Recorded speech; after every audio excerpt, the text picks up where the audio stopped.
guys, this is Kendall Valenzuela with 104.3 The Fan, and this is Hot Seat. I'm here with the one and only Romi Bean. Thanks for coming. Excited to be here. I'm honored. I made the show. Thanks for coming. I appreciate it a lot. So you are kind of local legend, as you could say. You went to Cherry Creek High School, then CU, Broncos cheerleader. How amazing has it been to be able to stay in the place that you grew up to not only cheer for the Broncos, but then become a reporter? Oh my gosh, I wish I was a local legend, right? That's like life goals. But it's been incredible. It was funny. I was just talking about this I'm doing a story right now actually on a girl who plays basketball at Cherry Creek. And I was talking to her dad about how cool it is to cover the teams that I grew up following. It makes me just so much more aware of how much these teams mean to the community. And honestly, you can say the Broncos especially, because the Broncos put this town, on the sports map. And so to know how much they mean and to see how far the Rockies and the Avs and the Nuggets have come, it makes I care so much more about the team. Sometimes I think, gosh, if I was in a different city, I'd probably learn to care about those teams, but it's just, it's innate. It's in me. So it's so much fun because I feel like I have so much more passion for the sports I cover. And when I was looking you up before we did this interview, I found the most fun fact about you that you climbed Mount Kilimanjaro without even training for it, and you just booked a ticket and you went? Yeah, honestly, I still can't believe I did it. So I have a friend who's super active. She lives in the mountains now. And she was like, hey, you want to climb Kilimanjaro? And of course, at the time, like 8 girls, we were all like, yes. I was on Broncos cheerleaders at this time. Everyone said yes. And then everybody slowly bailed out and I was the only one left. So I just went with it. I would have never done it if it wasn't for her, and I'm so grateful that I did because it was such an incredible experience. I mean, I've never experienced anything like that. I don't know if I ever will again, too, because I totally just went with the flow with her, which kind of taught me to go with the flow of life a little bit more, too. That's great. I can't imagine. I would have been one of the girls that just said, no, that's okay. I'm going to tap out. You know what? The thing was, we did it super low budget because we didn't have, like, a ton of money to spend. If I ever did it again, I would, like, maybe make the flights easier. I think the part I was most sore was flying on all the little planes. But the trip was incredible. Great. And so now you are a reporter for CBS and you cover the Broncos.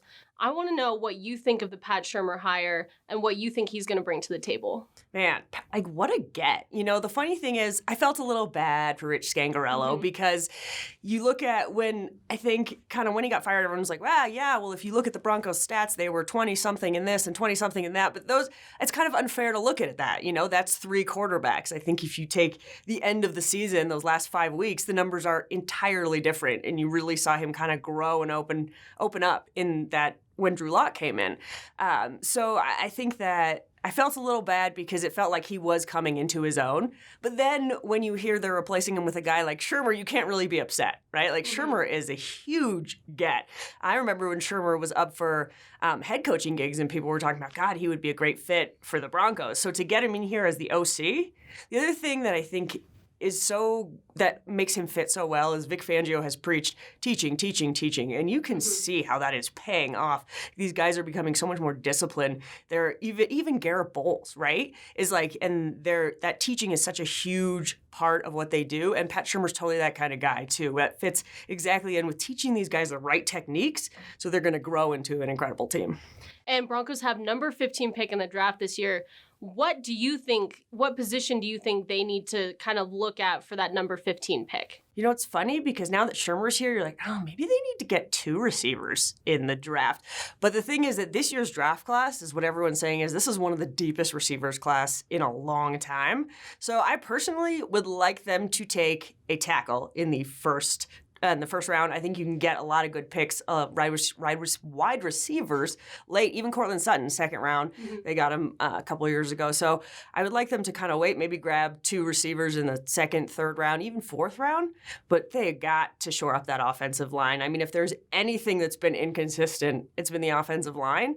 And I think if Mike Munchak eyes a guy in the first round, you got to imagine this guy's going to be good. So I'm hoping for a tackle, but I'll settle for a receiver. We'll see. We'll see where they go. And you not only do Broncos, but you cover Nuggets. You've been around all the big sports teams in Denver.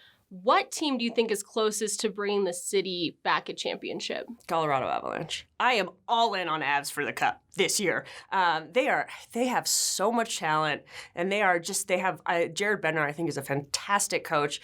I mean, Nathan McKinnon. The thing is, Gabe Landeskog's like the old man, and he's 26. It's absurd. But Cale Makar has been unbelievable. I think the Avs are the closest. And then honestly, I think the Broncos are, I think they're not far off from, I think next year they're sneaking into the playoffs. I think each year they're going to get better and better. So I think they'll get back there. I said this in the middle of the season last year. I said, I think the worst is over. And I kind of got some flack for it. But you can see it is. It's like, I think they hit rock bottom and they're turning around. I think Vic's the kind of guy that can bring this team a championship. But I think the Avs are the closest. Great. Well, thank you so much for coming in. We appreciate it. Guys, make sure to go to 1043thefan.com to check out all our latest and new content.